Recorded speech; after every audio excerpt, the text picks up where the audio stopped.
سبيل مريح لنا هدايا صاحي كي تستريح وبوس الدعاء الحفي الصريح يسعك الفضاء الرحيب الفسيح. Chers téléspectateurs de Chérif La Télévision, bonsoir et bienvenue dans cette nouvelle partie de votre émission Ma foi, un espace de réflexion, de partage autour des valeurs de l'islam.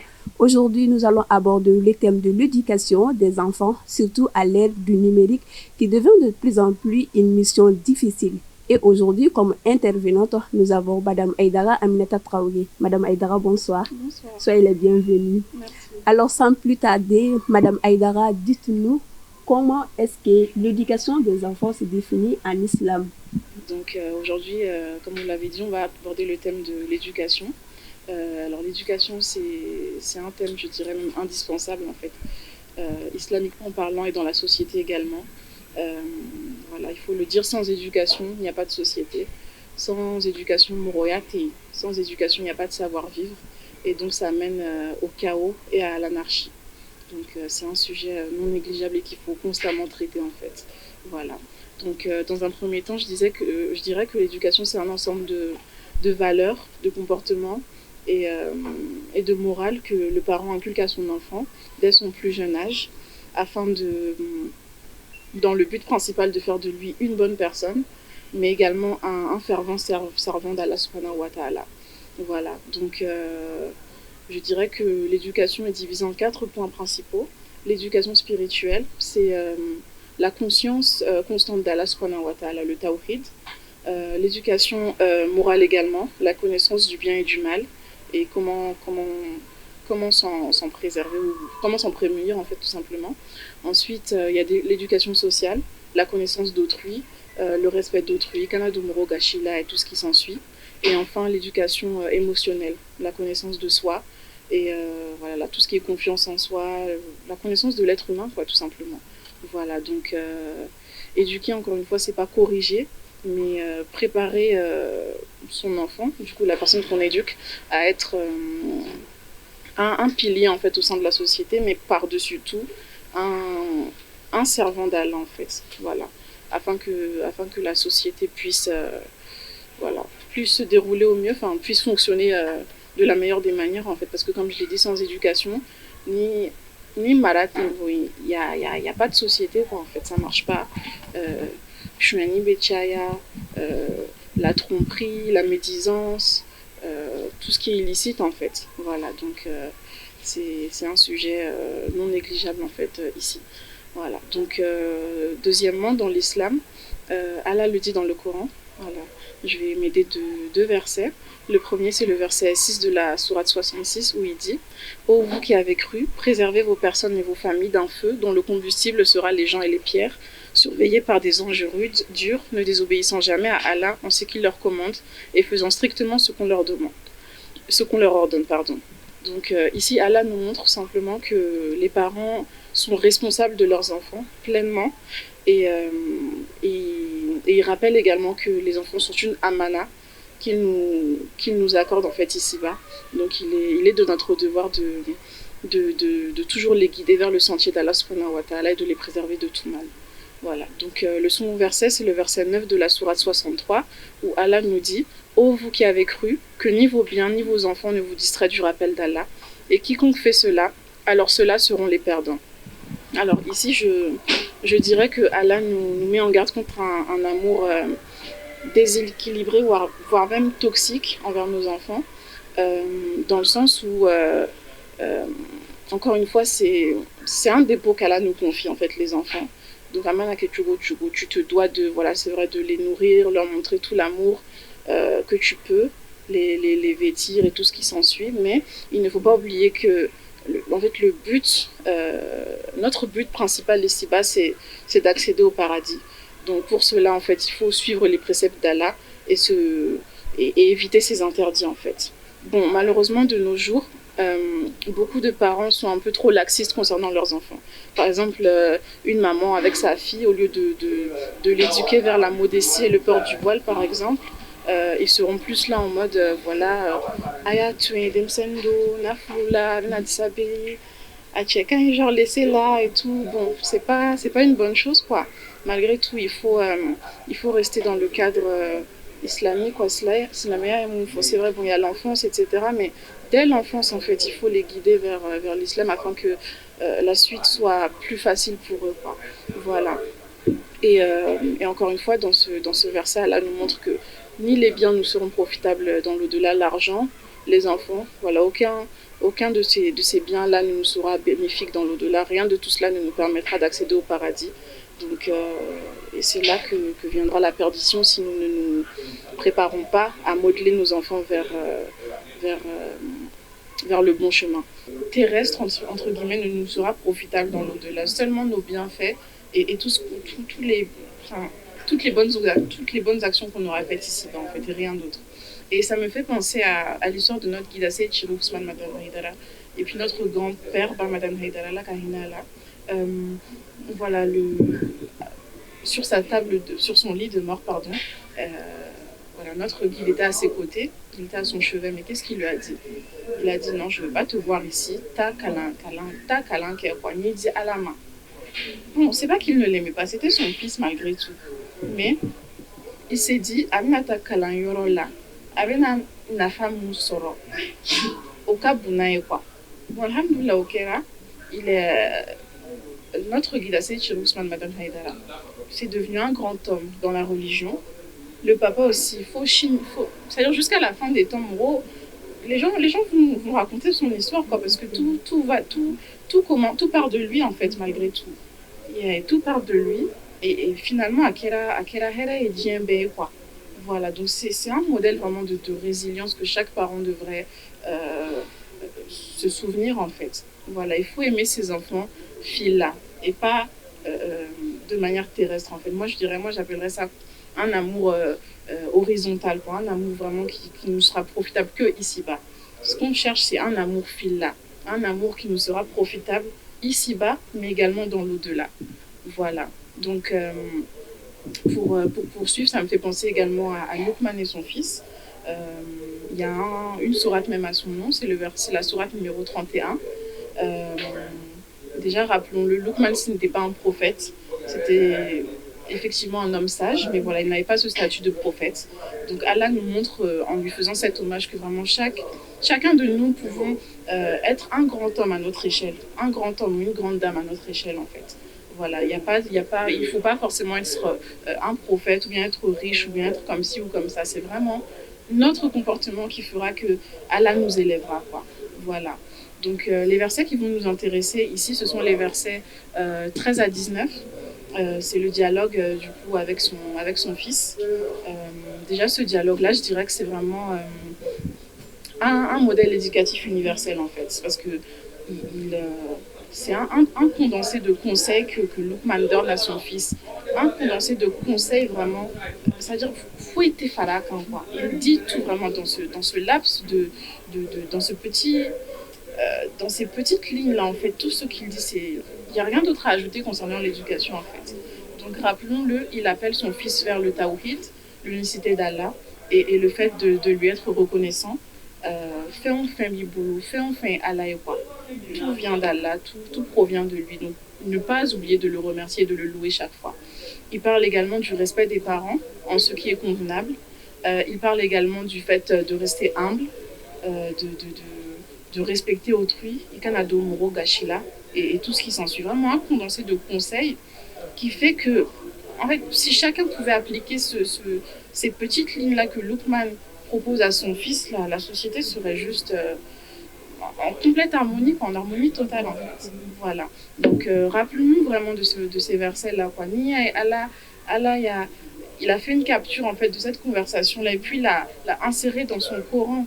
Les gens récitent ces versets, les gens les mémorisent, et jusqu'à la fin des temps, ça continuera comme ça. C'est que avec Akuma Moufo, ce sont pas des paroles à négliger, quoi. Au contraire. Voilà. Et puis, la deuxième chose que j'aimerais ajouter, c'est qu'il appelle son fils Ya Bounaya. On pourrait traduire ça aujourd'hui par mon trésor, mon très cher fils. Donc, c'est vraiment une marque d'amour qu'il montre à son fils. il est en train et le mener à Allah, mais également tout en l'apprivoisant en fait, tout en l'apprivoisant, en lui parlant avec douceur, afin que les mots soient beaucoup plus assimilés, quoi, plus facilement. Donc voilà, il est important de se rappeler de ça. Quand on veut guider son enfant vers le bien, il faut quand même le faire avec douceur. Pas trop de laxisme, mais une douceur ferme, quoi. No kera, alhamdoulilah, abena doit hakilla, quoi, plus facilement. Voilà, donc Lukman, c'est vraiment un modèle d'éducation qui montre que la foi précède la règle. En fait, si tu inculques d'emblée à ton enfant que Allah est unique, ma foi est unie, Allah t'est. Voilà, l'enfant, en fait, il va pas rester sous ton toit toute sa vie, quoi. Il va être amené à voyager, à bouger, même pour ses études ou quoi que ce soit. Donc, il est important qu'il se dise, voilà, certes, maman, papa n'est pas là, mais Allah bien qu'on a, quoi. Dieu est là, Dieu m'observe. Donc, il est important pour moi de rester sur le droit chemin afin d'être bien guidé et d'être récompensé. Donc, voilà, gardons ça en tête, quoi. Voilà, la douceur, en fait, c'est vraiment important quand on veut éduquer un enfant. La douceur renforce l'autorité et permet de mieux faire comprendre à l'enfant ce qu'on veut lui dire, quoi. Voilà. Donc, dans un second temps, j'aimerais aussi parler du cas du prophète, sallallahu alayhi wa sallam. Voilà, Beya ayant lui, avec sa fille Fatma Zahra, anha, avec ses petits-fils, Hassan et Hussein, il était vraiment très très câlin, très attentionné avec ses enfants et ses petits-enfants, avec les enfants même globalement, quoi. Voilà. Et il y a deux hadiths avec lesquels j'aimerais illustrer mes propos. Le premier, c'est un père ou un parent n'a rien offert de meilleur à son enfant qu'un bon comportement. C'est un hadith rapporté par Tirmidhi. Donc là, déjà, en fait, il ne parle ni de bien, ni d'argent, ni d'héritage, ni de biens immobiliers. La chose la plus belle et la plus importante qu'un parent peut offrir à son enfant, c'est juste l'éducation. L'éducation même suffit à représenter un héritage, en fait, pour l'enfant. Et il y a cette image aussi que j'aime bien. L'éducation, c'est un héritage invisible. Voilà. Parce que, comme nous-mêmes, hein, nos parents nous ont éduqués. Voilà, nous aussi, nous serons amenés à éduquer nos enfants. Et la manière dont nos parents nous ont éduqués, on éduquera quand même nos enfants de cette manière-là. C'est vrai qu'il y aura quelques modifications en fonction de la société et de l'évolution des mentalités, etc. Mais voilà, le noyau même, on l'inculquera à nos enfants, quoi. Voilà, malala chugomna.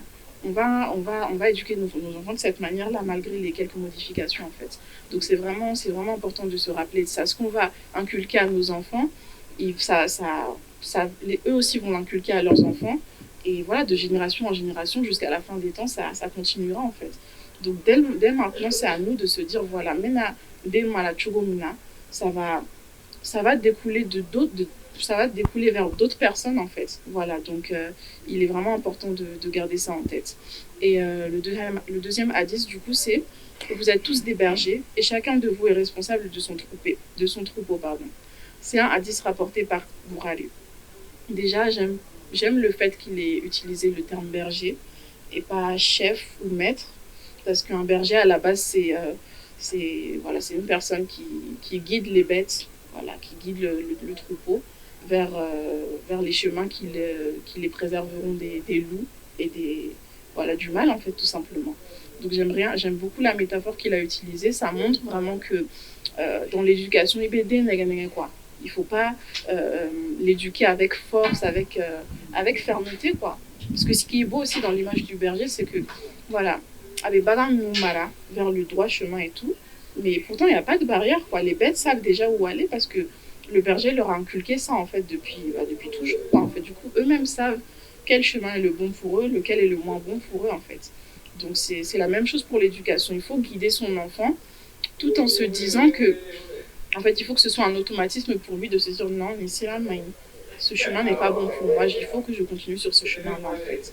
Voilà, donc encore une fois, l'éducation, c'est pas juste dicter ou commander, c'est aussi accorder une protection spirituelle à l'enfant et le guider vers le bien avec rahma, en fait, et avec douceur.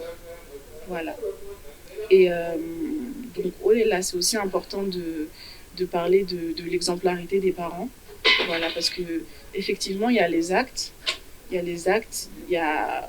effectivement, pardon, il y a les paroles. C'est bien de parler à son enfant, c'est nécessaire, c'est indispensable. Mais il ne faut pas oublier que les actes aussi suivent, quoi. Les actes doivent suivre. Voilà. Comme exemple, j'ai vu qu'il y avait un scientifique dans les années 40 qui s'appelle René Spitz, qui a fait une expérience avec des nouveau-nés.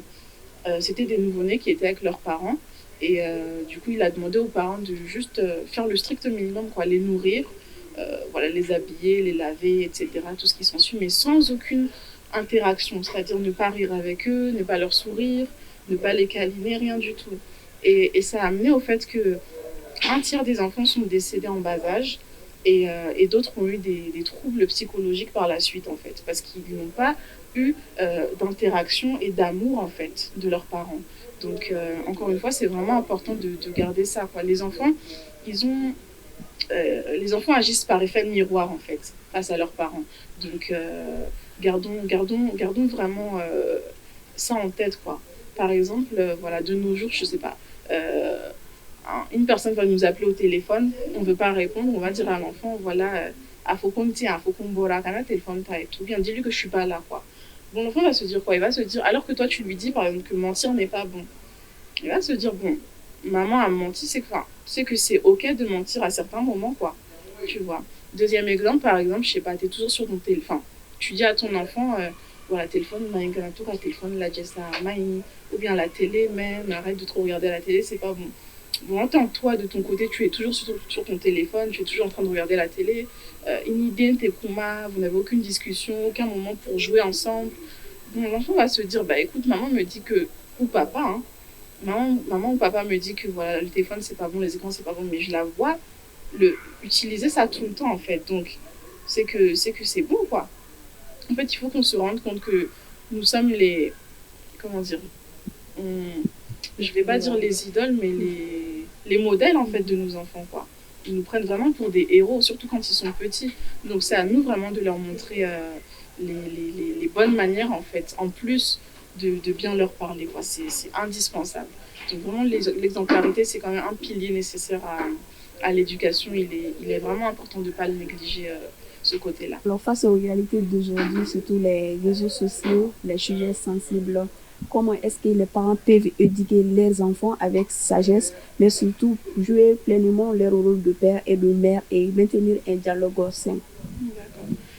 Alors, alhamdoulilah, déjà, j'aimerais rappeler qu'il faut vraiment combattre le manque d'éducation entre les parents et les enfants aujourd'hui. C'est hyper, hyper dangereux. Il faut toujours dialoguer avec ses enfants. Et dès la jeunesse, en fait. Voilà, nous, là, oui, qu'est-ce que tu as fait aujourd'hui? Comment s'est passée l'école? Voilà, est-ce que tu as des amis? Qu'est-ce qui se passe? Etc. Vraiment, garder un lien constant avec les enfants, c'est vraiment important. Et comme ça, ils se diront que voilà, en cas de souci, je sais que je peux compter sur maman ou papa. Voilà, donc vraiment, gardons ça en tête. Gardons vraiment comment dire, une discussion constante avec les enfants, quoi. Voilà, parce que de nos jours, il y a beaucoup d'enfants, voilà, qui subissent par exemple des violences ou des abus, mais ils savent pas vers qui se tourner, quoi. Ils peuvent pas en parler à leurs parents parce qu'ils se disent, voilà, maman va me frapper, maman va crier sur moi. Donc ils restent là dans le silence, ou bien ils vont en parler à des gens qui ne méritent pas d'entendre ce genre de choses, ou qui ne méritent pas, c'est-à-dire qu'ils ne sont pas vraiment fréquentables, je dirais. Donc voilà, et ça, c'est ça qui mène aux dérives, à l'éducation de la rue, comme on appelle ça. Donc voilà, vraiment mettre l'enfant en confiance, quoi. Comme je l'ai dit, ne pas être laxiste, mais en même temps, quoi. Tu le mets en confiance malgré tout, quoi. Voilà. Ne t'en fais pas, quoi qu'il arrive, compte sur moi, je serai toujours là pour toi. En cas de souci, dis-moi. Voilà, c'est vrai, tu peux un peu voilà, lui tirer les oreilles, lui faire la morale et tout, mais il faut quand même qu'il se dise que je suis plus en sécurité chez mes parents qu'ailleurs, en fait. Voilà. Donc ça, c'est vraiment important. Et voilà, j'aimerais vraiment souligner ça. Les abus, etc. C'est vrai, d'Emsania, quoi. Les enfants ont beaucoup d'imagination et tout, mais il faut vraiment se dire, l'idée nana kuma et comment il fait. Voilà, je suis pas à l'aise avec telle personne, ou bien Nikelana. Je pense qu'il y a des mots qui méritent quand même notre attention à un certain moment. C'est vraiment nécessaire. Et Deuxième point, le rôle du père et de la mère. Voilà. L'un ne va pas sans l'autre, effectivement, mais les gens disent c'est tout le monde. C'est sa maman. Voilà, donc voilà. L'éducation, ça concerne les deux parents, mais c'est vrai que la maman a le rôle central, c'est le noyau, quoi. En arabe, on l'appelle Saleha. C'est vraiment celle qui a l'intelligence émotionnelle, qui accueille les émotions des enfants, qui les conseille, qui les materne en fait au maximum. Et son rôle est indispensable à la maison, quoi. Voilà, qui cherche la subsistance, c'est un peu le pilier du foyer, en fait la barrière en fait familiale, quoi, qui protège et qui met en sécurité sa famille, quoi. Donc c'est vrai, avec la Kabobala, il est fatigué, il est épuisé, etc. Mais il faut quand même qu'il essaye d'avoir ne serait-ce quelques minutes de jeu, de lien avec les enfants, quoi. Voilà, qu'est-ce que tu as fait aujourd'hui? Viens, on va se promener, viens, on va faire ça ensemble, etc. etc. Donc là, l'un ne va pas sans l'autre, quoi, en fait. Il est vraiment important de le rappeler, parce que c'est vrai que les papas, ils ont négligé d'hommes, quoi. Et tout, c'est vrai. C'est vraiment pas facile ce rôle de Kawam, vraiment. Mais ne pas oublier que voilà, le rôle du papa est essentiel pour l'évolution des enfants, quoi. Je pense par exemple à la relation père-fille. Voilà, le prophète, paix et salut sur lui, avec sa fille, Fatma Zahra, quand elle entrait dans une pièce, il se levait, il l'embrassait, il la faisait s'asseoir, c'est-à-dire il lui montrait vraiment un amour énorme, quoi, exceptionnel. Et pourtant, voilà, c'était le prophète, paix et salut sur lui, il avait beaucoup de travail, il avait beaucoup de choses à faire, donc, mais il a quand même eu ce temps-là pour montrer son amour à sa fille et à ses enfants, en fait. Voilà, leur montrer quand même qu'il les aime et qu'il est là pour elles. Donc, vraiment garder ça en tête. Et voilà.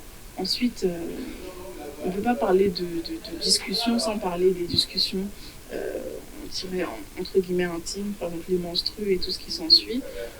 C'est indispensable que les mamans en parlent, quoi. Aujourd'hui, ils disent non, c'est la honte, ce sont des choses qui ne se disent pas, etc. Mais il faut vraiment le dire.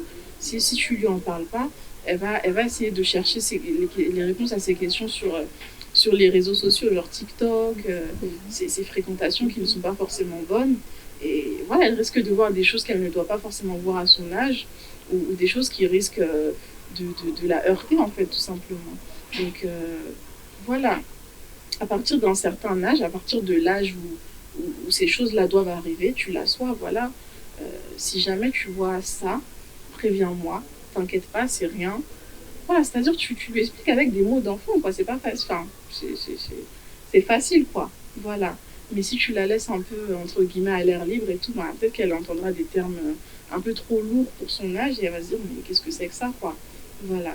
J'ai même une amie qui m'en avait parlé le jour où elle a eu ses menstrues. Voilà, elle savait pas ce que c'était. Elle s'est mise à pleurer. Elle a dit elle va mourir. Elle pensait que c'était une maladie, quoi, parce que sa mère ne lui en avait jamais parlé. Pourtant, elle était vraiment dans l'âge même où il est temps de les avoir, en fait. Donc, elle s'est dirigée vers sa tante et c'est sa tante qui lui a dit voilà, écoute, ça y est, tu es devenue une femme. Et voilà, fais attention à toi désormais, etc. Voilà. Les grands-mères voilà, et les mamans font souvent ce genre de menaces un peu rigolotes pour un peu montrer à l'enfant que voilà, là maintenant c'est sérieux, quoi. En gros, oui, voilà, si tu touches un homme, ça y est, tu vas tomber enceinte. On nous a souvent dit ça. Et voilà, c'est pas un mensonge, enfin, c'est juste que voilà, pour son âge, en fait, le fait qu'elle inculque cette phrase-là, elle va se dire bon, ok, désormais, il faut vraiment que je me méfie des hommes et que je sache comment me comporter face à eux. En grandissant, elle va comprendre que voilà, c'est pas juste les toucher comme ça, mais voilà, c'est quelque chose qu'on comprend au fur et à mesure du temps, quoi. Voilà, mais donc encore une fois, il est vraiment important d'en parler, quoi. De même pour la propreté et tout ce qui s'ensuit, quoi. C'est vraiment nécessaire.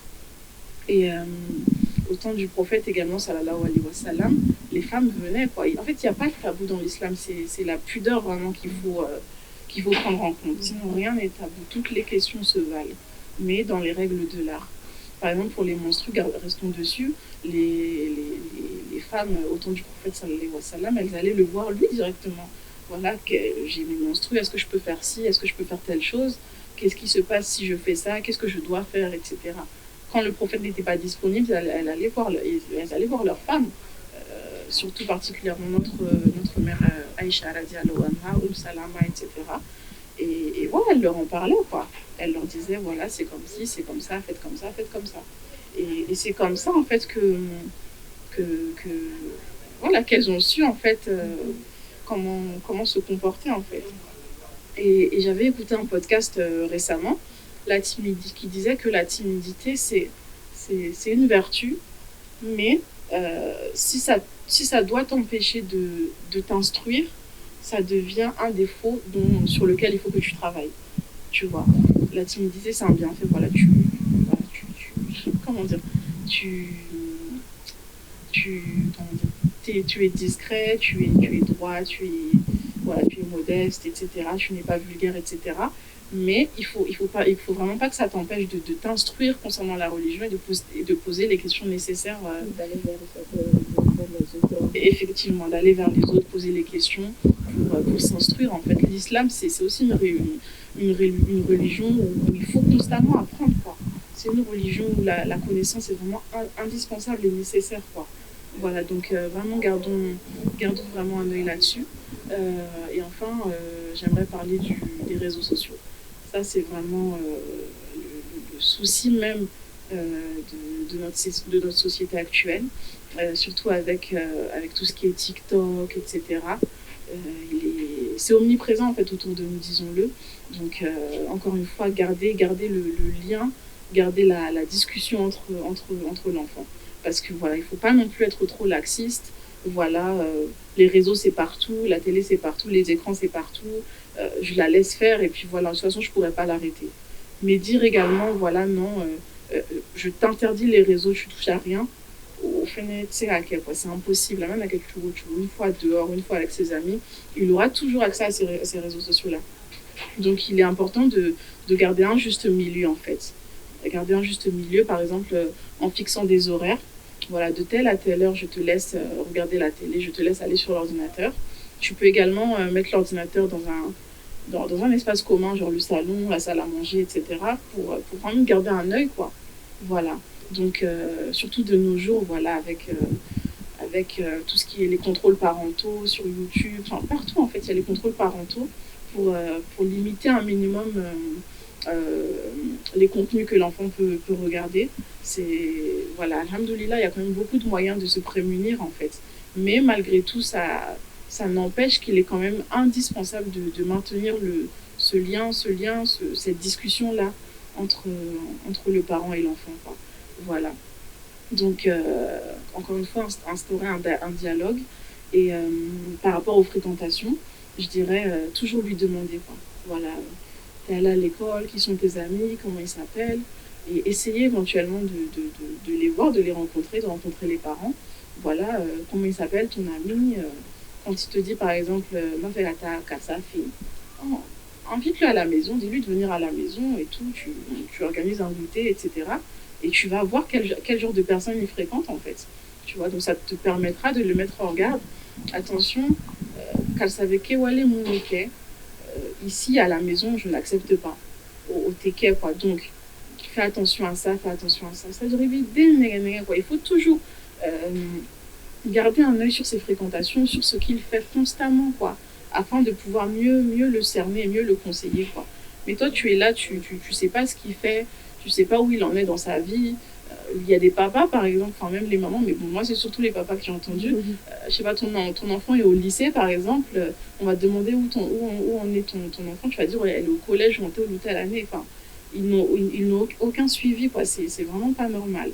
Donc, vraiment, gardons un œil sur nos enfants, en fait, sur ce qu'ils consomment, sur ce qu'ils fréquentent. Et Inch'Allah, ça ira, quoi. Et j'aimerais également parler de l'intelligence artificielle.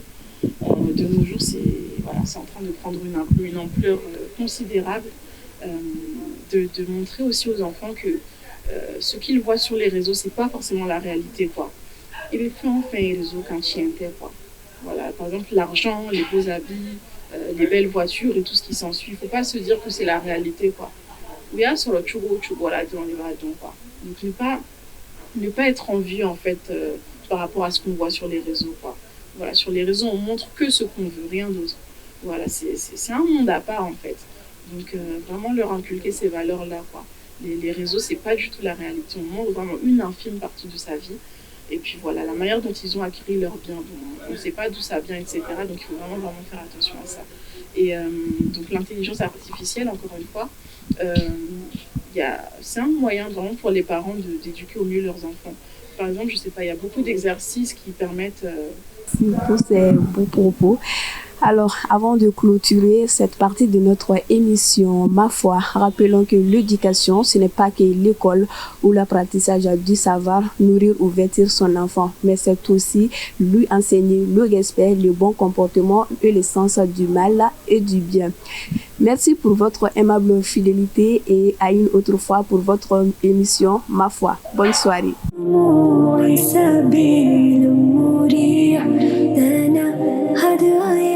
صاحي كي تستريح وبوس الدنيا